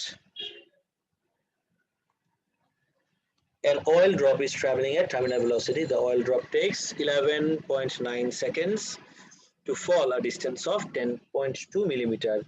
Show that the terminal velocity of the oil drop is about 0.001 meter per second. Terminal velocity of the oil drop holo 0.001 meter per second. This is like super easy everyone. Terminal velocity আমাকে একটা কথা বলো, terminal velocity টা কি টাইপের velocity? Everyone, is it constant, accelerating নাকি decelerating? Constant. Constant velocity এর জন্য I just have one equation, speed equals distance by time. Constant এর জন্য আমার ইকুয়েশন এই একটা, speed equals distance by time. Distance আমার কাছে দেওয়া, টাইমও আমার কাছে দেওয়া, জাস্ট কেয়ারফুল থাকো। এই যে ডিসটেন্স দেওয়া, এই যে দিস ওয়ান, এটাকে আমার কনভার্ট করতে হবে মিটারে। তাহলে 10.2 মিলিমিটার থেকে মিটারে কিভাবে কনভার্ট করে? 10.2 বাই 1000 by 1000 এটা গেল আমার ডিস্টেন্স ডিভাইডেড বাই টাইম হলো 11.9, এটা করলে আসে 8.6 times 10 to the power minus 4 or round off করলে 9.0 times 10 to the power minus 4.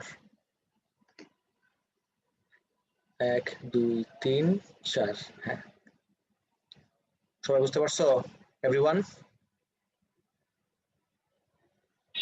আর তুমি যদি এই ফরম্যাটে দিতে চাও ভ্যালু আসছে কত আমি বলতেছি 8.5 by 8.6 times 10 to the power minus 4 minus 4 মানে কি গাইস 1 2 3 4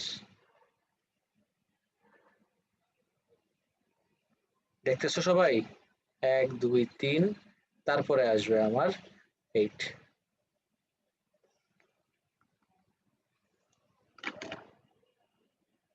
গাইস কনসেপ্টটা কি ক্লিয়ার সবার?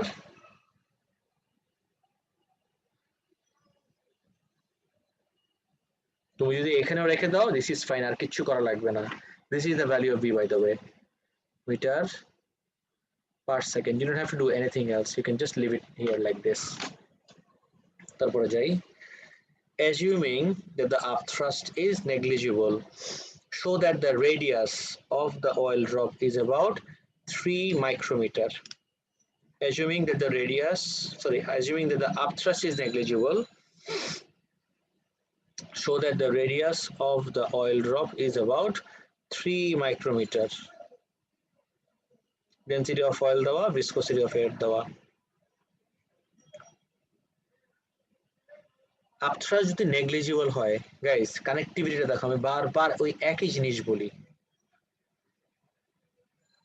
just look at the connectivity 1 এর সাথে 2 তে আছো 2 এর সাথে ডেফিনেটলি আমার 1 কানেক্টেড সো 2টা আমি একটু ফোকাস করি আমাকে বলছে upthrust নাকি negligible upthrust যদি negligible হয় what are the two forces that you are left with আর টার্মিনাল ভেলোসিটি রিচ করছে এভরিওয়ান তখন কোন কোন দুইটা ফোর্স এটা বলবা প্লিজ গাইস upthrust negligible হয়ে গেলে কোন ফোর্স becomes equal to কোনটা anyone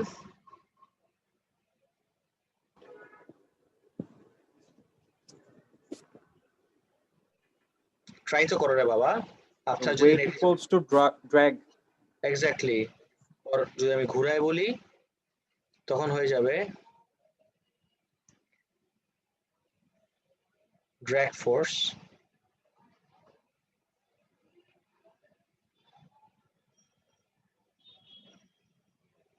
equals to weight এখন আমি ব্রেকডাউন করা স্টার্ট করি প্লিজ কেয়ারফুলি দেখো এই পার্টটা একটু ট্রিকি হবে আমি আবার বলে দিচ্ছি drag মানে কি গাইস স্টোকস ল থেকে what is the equation for drag force I hope you all remember everyone বলতে পারবা drag এর ইকুয়েশন কি 6 pi nrv n না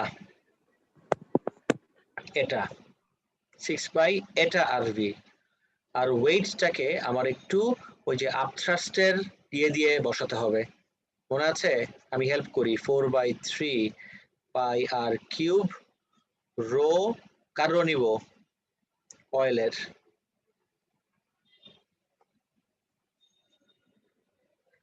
4/3 pi r cube this is rho v and g তো আমি জানি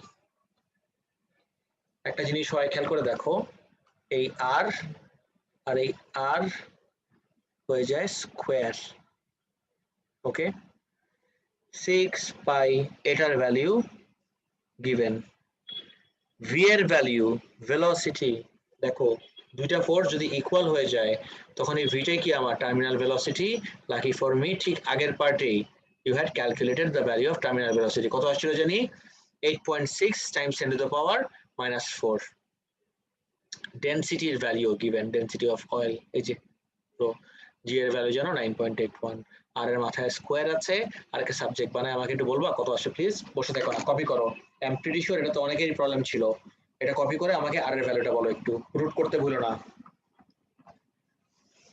একদম এভাবে কপি করো, কপি করে ভ্যালু বসাও, ভ্যালু বসা আমাকে একটু বলো কত আসে ভ্যালু।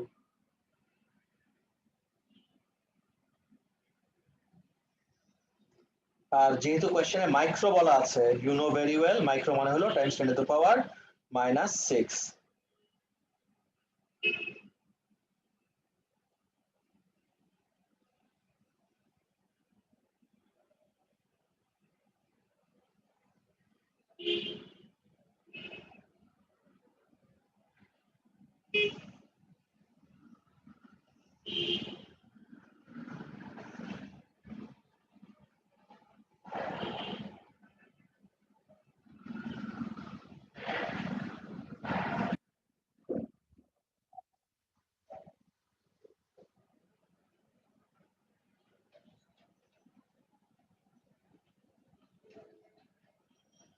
কত আসে গাইস, বলবো একটু please.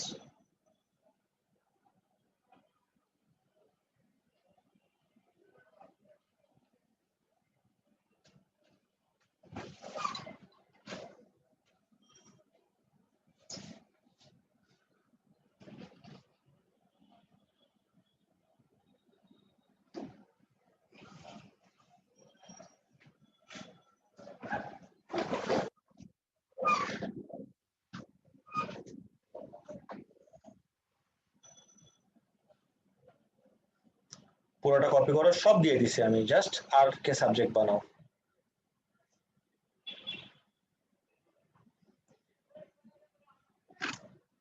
Sir, 2.79 into 10 to the power -6.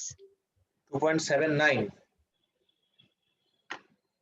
সবার এটাই আসে? 2.79. হ্যাঁ হ্যাঁ হ্যাঁ, সবার কি এটাই আসে? This is correct by the way, 2 point something জি ই স্যার, আসছে। এটা আসছে। 2.79 তো তাহলে আমি যদি 2SF এ রাউন্ড অফ করি তাহলে কত আসবে? 2.8, তাই না? তাহলে r equals 2.8 Times 10 to the power -6, and -6 আসছে, খুবই ভালো কথা, বিকজ ইউ নো -6 না এসে -5 আসলে ইউ উড হ্যাভ নোন তোমার অ্যান্সার রং। কেন জানো?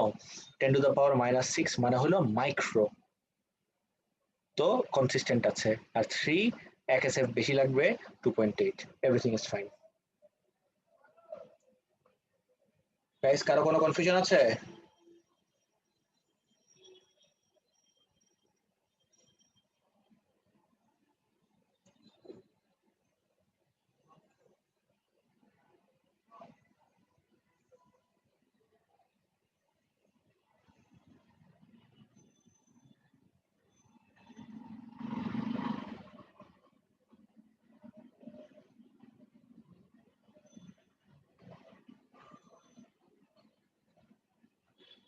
ক্লিয়ার গাইস সবার?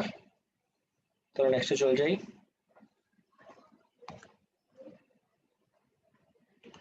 It is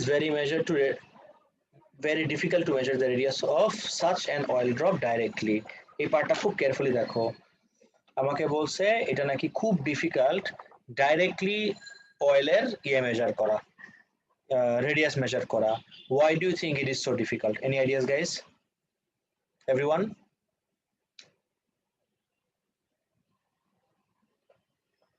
ট্রাই করো, একদম কমন সেন্স, এটা এখানে ফিজিক্স নাই কোনো। অয়েলের শেপ ইজিলি চেঞ্জ হয়ে যায়। হ্যাঁ, একটা পয়েন্ট, তুমি যখনই মেজার করতে যাবা, মেজার করতে গেলেই তোমার এই চেঞ্জ হয়ে যাবে, এমনকি ডিফর্মড হয়ে যাবে আর রেডিয়াস চেঞ্জ হয়ে যাবে। This is the idea. একটা তো অয়েল ড্রপ অনেক স্মল, আর হলো ওর শেপ অনেক ইজিলি চেঞ্জ হয়ে যাবে।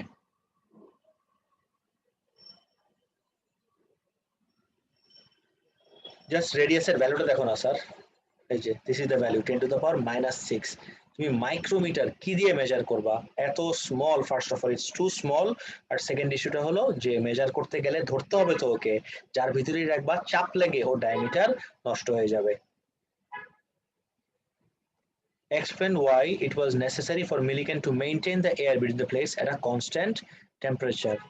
Guys, আমি একটা তোমাদেরকে কথা বলছিলাম অনেকবার, every single time unit 1 এ টেম্পারেচারের কথা আসে, directly jump to একটা quantity. Can you identify that quantity for me guys? যতবার টেম্পারেচারের কথা আসবে ইউনিট ওয়ানে, সব সময় একটাই কোয়ান্টিটি আছে। What quantity is that? Viscosity. Exactly, viscosity change হয়ে যাবে। 1 মার্ক। টেম্পারেচার চেঞ্জ হলে ভিসকোসিটি চেঞ্জ হবে, এটা বলার জন্য ইউ গেট 1। আমার তো আরেক মার্ক বাকি থেকে যায়। Any ideas guys? What is other mark for? Other mark হলো ভিসকোসিটি কার ইউনিটের ভিতরে আছে, সরি কোন কোয়ান্টিটির জন্য লাগে। ড্র্যাগ ফোর্সটা আবার ব্রেকডাউন করি। 6 পাই এটা আর ভি, এই যে আমার এটা খেয়াল করে দেখি, এই জায়গায় ড্র্যাগটা আমার কনস্ট্যান্ট থাকা দরকার ছিল ওয়েটের সমান হয়ে যাওয়ার পরে, কিন্তু টেম্পারেচার চেঞ্জ হয়ে গেলে আমার ভিসকোসিটি চেঞ্জ হয়ে যাবে, ভিসকোসিটি চেঞ্জ হয়ে গেলেই আমার ড্র্যাগ ফোর্সও চেঞ্জ হয়ে যাবে। গাইস, অ্যান্সার কনস্ট্রাক্ট করার এই অ্যাপ্রোচটা কি সবার মাথায় ঢুকতেছে? আমি জাস্ট অ্যান্সার দিয়ে যাচ্ছি না, আমি জাস্ট শোয়িং ইউ একটা কোয়েশ্চেন পাওয়ার পরে how to dissect the question, how to arrive at the answer. কারো কোনো জায়গায় এই অ্যাপ্রোচে প্রবলেম মনে হইলে please ask me right now, because this has to be your approach during the actual examination. Everyone, is it clear? সবার?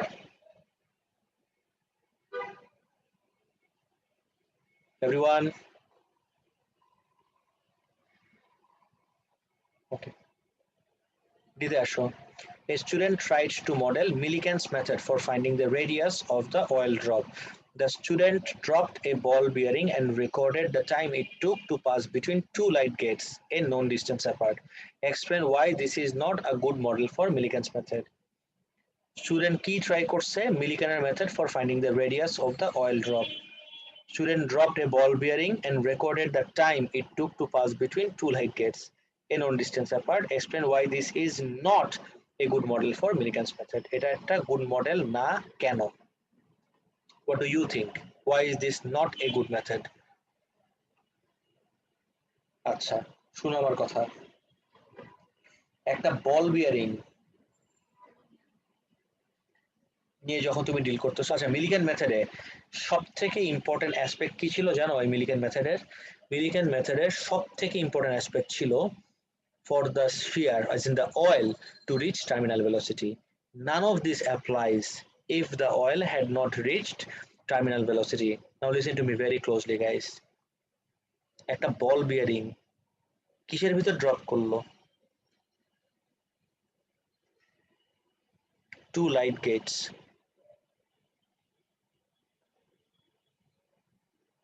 এটা কিন্তু এয়ারের ভিতরে।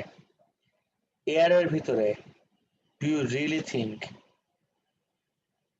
একটা বল বেয়ারিং ড্রপ করলো টার্মিনাল ভেলোসিটি রিচ করে? No way. তুমি উল্টায় গেল, একটা সলিড বল বিয়ারিং কখনোই টার্মিনাল ভেলোসিটি রিচ করবে না এয়ারের ভিতরে। আর যদি টার্মিনাল ভেলোসিটি রিচ না করে তাহলে তো এই পুরো জিনিসটা কাজই করবে না। সো এই পয়েন্টটা বলার জন্য ইউ গেট 1 মার্ক। আরেকটা পয়েন্ট কি, তুমি ড্র্যাগটা কিভাবে বের করতেছো, how exactly are you what is it called, measuring the drag force, Stokes law দিয়ে। আর এটা নিয়ে গাইজ আমরা অনেক ডিটেইলসে ডিসকাস করছিলাম ক্লাসে, একটু রিকল করার চেষ্টা করো।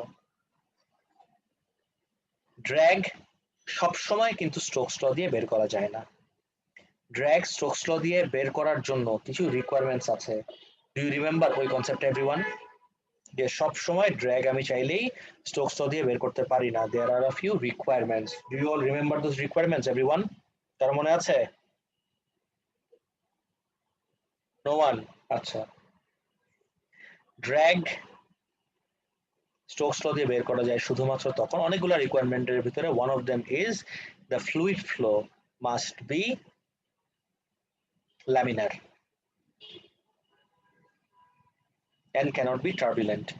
আর ভেরি লাইকলি তুমি যদি একটা ইয়ে ড্রপ করে দাও, বল বেয়ারিং ড্রপ করো, ফ্লুইড ফ্লো কিন্তু আর ল্যামিনার থাকবে না।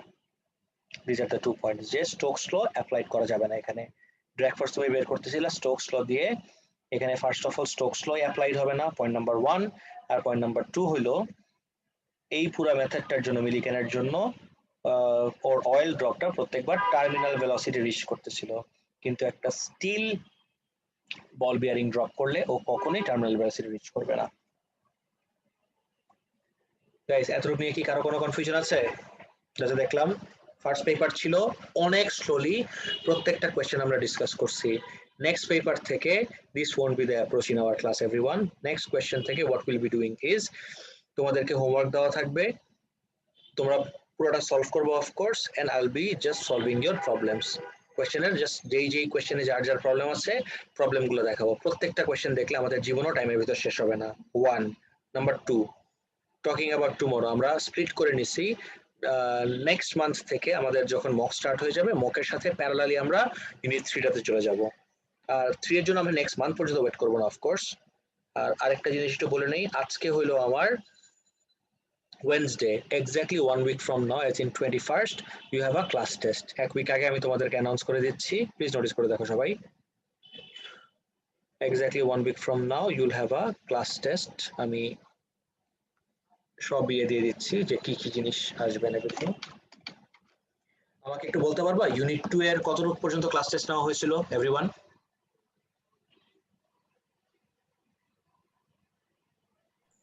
ওয়েভস এর স্যার সেকেন্ড এক্সাম নিয়েছিল। ওয়েভস নিছি, নেচার অফ লাইট নেওয়া হয় নাই, রাইট? নো। আচ্ছা, ক্লাস টেস্ট লিখে দিই এস জেন।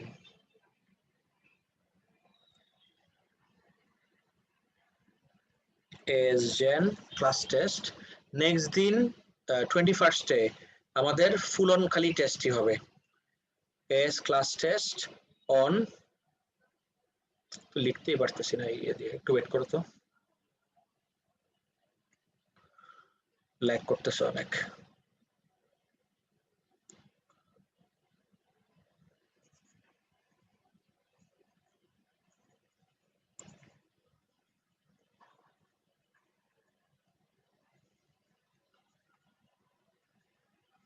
এইটা আর এমসিকিউ হবে না এই টেস্টটা, তার কারণ এটা এমসিকিউ দিয়ে আসলে কোনো লাভ হবে না, এটাতে অনেক রিটেন জিনিসপত্র আছে। So you have to write the whole thing, and I really hope you know কিভাবে লিখে পিডিএফ করে আপলোড করতে হয়। Do you know this guys? CamScanner দিয়ে, okay fine. On nature of light, সাথে কি আরেকটা টপিক ঢুকাই দিব? নেচার অফ লাইট আর ইলেকট্রিসিটি দিয়ে দিই তাহলে। অ্যান্ড ওয়েভ যেহেতু নিচ্ছি, ইলেকট্রিসিটি তো অনেক দিন হয়ে গেছে ডিসকাস করা হয় নাই। Nature of light and electricity.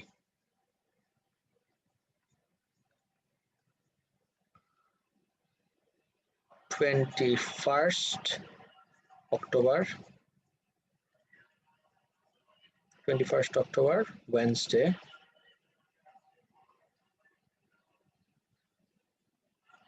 Okay. Time.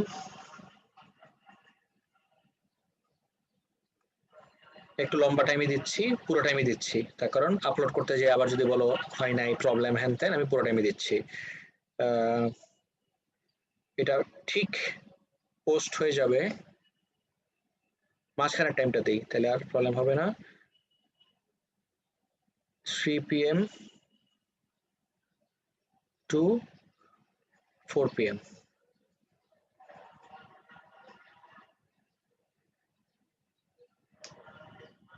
Guys বুঝতে পারছো এভরিওয়ান? টাইম হলো 3টা থেকে 4টা, কারোর সাথে ক্ল্যাশ করার কোনো চান্স নাই। সুপার ইম্পর্টেন্ট গাইস, টেস্টটা মাথায় রাখো। ওয়েডনেসডে গুলাতে আমরা ইউনিট 1 করব, কিন্তু এই জাস্ট নেক্সট ওয়েডনেসডের জন্য আমি ইউনিট 2 এর এটা ঢুকাই দিলাম। কালকের ব্যাপারে একটু ডিসকাস করি। আমাদের ইউনিট 2 পুরোপুরি শেষ না guys, we have to get started with the unit 2 question paper as well. আমাদের ইউনিট 1 এর তো একটা শেষ হয়ে গেল, একটা পেপার, এখন we have to discuss parallelly, কিছু করার নাই, প্যারালালি আমার ইউনিট 2 এ যেতে হবে। নাও ইউনিট 2 তে why don't we start with the same way, Jan 15 দিয়ে স্টার্ট করি আমরা। তাহলে কালকের জন্য তোমাদের হোমওয়ার্ক হলো Jan 15 ইউনিট 2। আমি পেপারটা দেখাই দিচ্ছি। স্যার, জি স্যার বলেন। স্যার আমাদের ওয়েভের এফএকিউ শিটটা বাকি ছিল, মানে কিছু কিছু কনফিউশন ছিল আর কি। কালকে ডিসকাস করি। তাহলে তোমরা আমাকে একটা কাজ করো না, যদি আবার ফার্স্ট থেকে একটা একটা করে কোশ্চেন দেখতে হয় তাহলে তো ভেজাল হয়ে যাবে। তুমি একটু কাজ করো, তোমাদের যে প্রবলেমস গুলা সেটা একটু আমাকে আইডেন্টিফাই করে দাও, সেটা নিয়ে আমি কালকে ডিসকাস করি এফএকিউ শিটটা। Okay sir. দিন Thank আমি you. ওয়েস্ট করতে চাচ্ছি না এফএকিউ শিটের উপরে।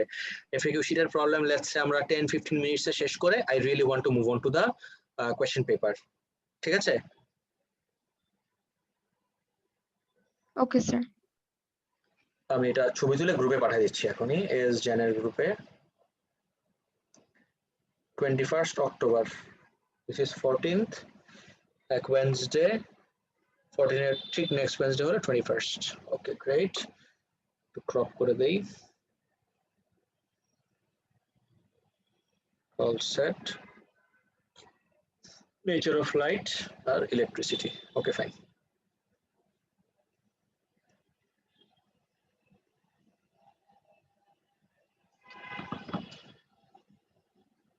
ক্লিয়ার? তাহলে কালকের জন্য গাইস হোমওয়ার্ক কি বললাম আমি? ফ্যাক্ট শিটের প্রবলেমগুলো আমাকে আইডেন্টিফাই করে বলবা। তারপরে ইউনিট 2 জেন 15 আমি তোমাকে পেপারটা একটু দেখা দিচ্ছি যে ইউনিট 2 জেন 15 কোনটা। Gen 15 but unit 2 please make sure যেন তুমি নিজে করো, না করে যদি বসে থাকো তাহলে একদম কিছু করতে পারবো না আমি। This is gen 15 unit 2। কোয়েশ্চেনটা ফার্স্টে দেখলে তুমি বুঝতে পারবা this is the question that will be discussing. Okay guys, কারো কি কোনো কনফিউশন আছে কোনো পার্টে কিছুতে? ফাইন, তাহলে that's it for today. I'll see you guys tomorrow. আল্লাহ হাফেজ।